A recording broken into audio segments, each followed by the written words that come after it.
Random House Audio presents The Big Oyster, New York on the Half Shell, by Mark Kurlansky.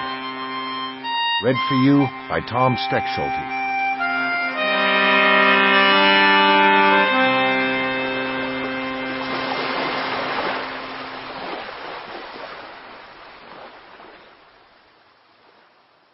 To anyone who's familiar with New Yorkers, it shouldn't be surprising to learn that they were once famous for eating their food live. The fact that oysters are about the only food eaten alive is part of what makes them a unique gastronomic experience. That, and the sense that no other food brings us closer to the sea. Oysters spend their lives, a dozen years if we left them alone, but only 3 or 4 because we don't, sucking in seawater, extracting nutrients, and pumping it out again. There used to be enough oysters in New York Harbor to process all the water there, which is one of the reasons environmentalists want them back. And perhaps this is also why oysters taste like eating the sea. New Yorkers seldom think of it this way, but they live in the estuary of the Hudson River, an expansive interconnected tidal system that also involves New Jersey and Connecticut. Damage anywhere in this system deteriorates the entire estuary.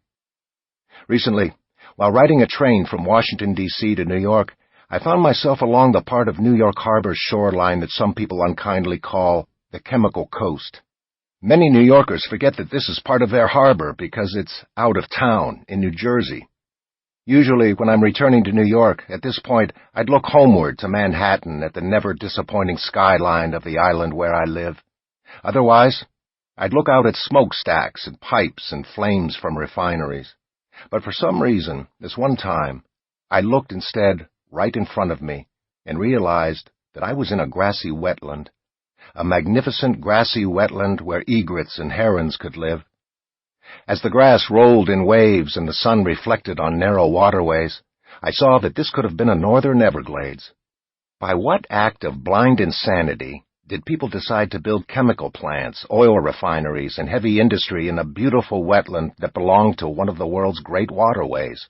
Blind madness? It occurred to me that they'd probably never really looked at it either. The only thing New Yorkers ignore more than nature is history. They have a habit of not spending a great deal of time pondering the history of their city. That's because of a sense that it's always more or less been the same. Or, as Edmund Wilson, one of the more venerated New Yorker writers of that magazine's heyday, explained his waning enthusiasm for reading history in his old age, I know more or less the kind of things that happen.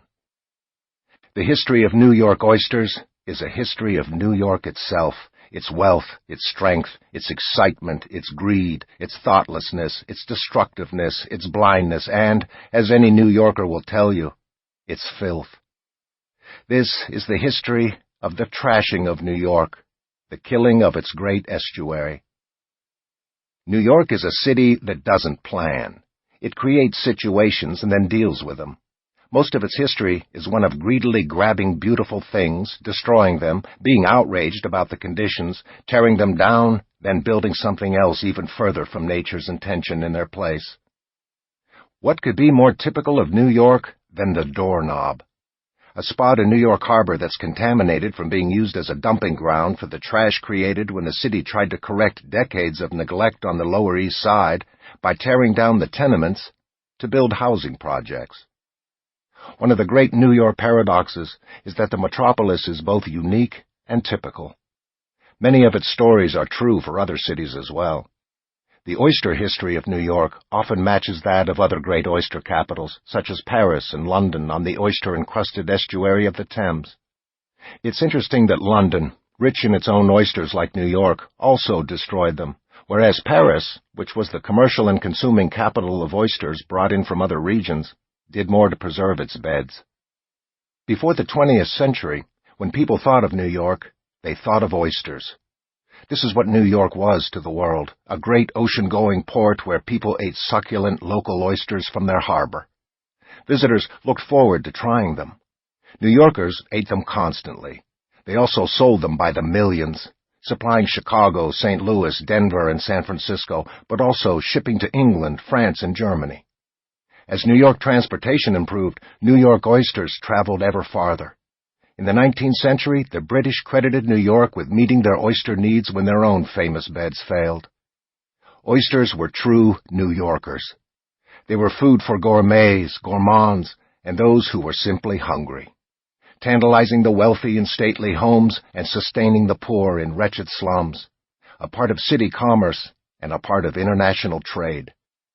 If eating an oyster is tasting the sea, eating a New York oyster was tasting New York Harbor, which became increasingly unappealing. The oyster was New Yorkers' link to the sea, and eventually it was lost.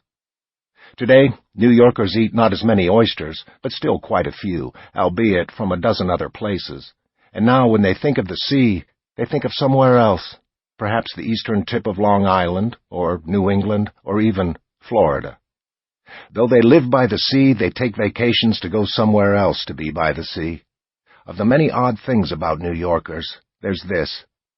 How is it that a people living in the world's greatest port, a city with no neighborhood that's far from a waterfront, a city whose location was chosen because of the sea, where the great cargo ships and tankers, mighty little tugs, yachts, and harbor patrol boats glide by, has lost all connection with the sea, almost forgotten that the sea is there?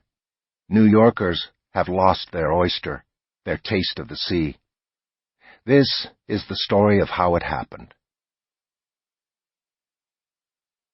Prologue. Life had been working out very well for Charles Mackay, a Scottish songwriter. Every week from 1851 to 1855, the London Illustrated News had published one of his songs, and they were becoming a popular phenomenon on both sides of the Atlantic. The sheet music of one tune, A Good Time Coming, had sold 400,000 copies. In 1857, at the height of his popularity, Mackay accepted an offer for a lecture tour of the United States and Canada. Though originally he'd enthusiastically embraced this opportunity to see North American cities, while he was waiting in Liverpool for his ship to sail, his exuberance was quickly fading. The wind ripped through the harbor with such a loud, eerie howl that he couldn't sleep at night. It was only early October, and winter was already settling into Liverpool. Surely the North Atlantic in the weeks to come would be even worse. The dark, opaque sea, almost indistinct from the muddy, dark sky, churned at the mouth of the Mersey, throwing up little peaks that even in their sheltered moorings made the ship's spars swing like anxious pendulums as the rigging creaked gloomily. He thought of weeks in this rasping wooden box under blackened skies on a heaving, dark sea. A disturbingly cheerful friend was hosting him at the Waterloo Hotel while he waited for the hour to board ship. As his friend saw him to the door, Mackay studied the rain beating against the windows. It was not just falling on the panes, it was pelting them, tiny hard beads that bounced off the glass. His friend wished him a safe and speedy crossing, and then added grandly in a voice that rose above the howling wind and pelted panes, "I envy you your trip to America." Mackay, probably unconvincingly, attempted an appropriately jovial expression, but all he could manage to say was, "And why?" "Because," the friend answered with a joyous, beaming smile, "you will get such delicious oysters. New York beats all creation for oysters."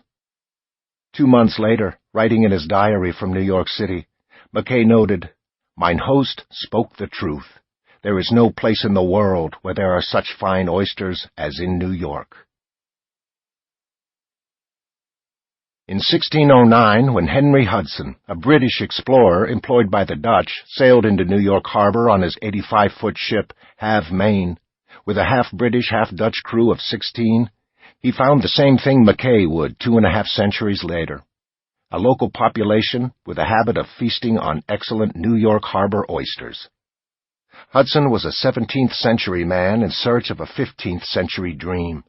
His employer, Holland, would soon be in its golden age, offering the world Rembrandt, the microscope, and the stock exchange, but not, as Hudson and his sponsors had hoped, a river through North America leading to China.